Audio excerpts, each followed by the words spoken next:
Magandang araw mga kalabers. Nandito po ako ngayon sa Busuanga. Nagbo-vulcanize po ako ng loader. Ayan. Sukat niya ay 325 by 25. Pinakamalaking loader to mga kalabers.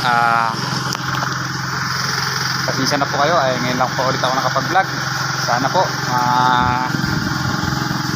subscribe nyo yung aking vlog.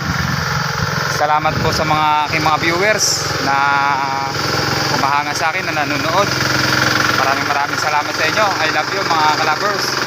Nandito tayo ngayon. Magkarga tayo ng gulong. Sa Busuanga tayo mga kalabers. Sa tulay ng Busuanga, sa Torres tayo ngayon. Malaking loader to mga kalabers. Ito yung gamit natin. Naghahangin na ako mga kalabers para pauwi na rin ako maya mga bandang alauna, mga 1:30 siguro. Ano pa lang, 20 pala yung nahanginan ko. Kanina pa ako dito siguro mga alas 11 siguro. Ako lang nagbulkit niyan mga kalabers. Kasama ko si tatay, yun o.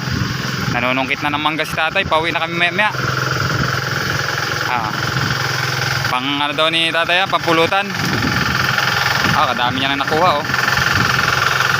Haba to kalabers, oh. Yung kamay ng bako mga kalabers. Dubli yan. Ang haba, oh. Ayan yung kamay niya, oh. Haba, oh. Grabing haba, oh. Ngayon ako nakakita nito mga kalabers. Maraming salamat sa inyo mga kalabers. Sana wag niyo akong kalimutan. I love you.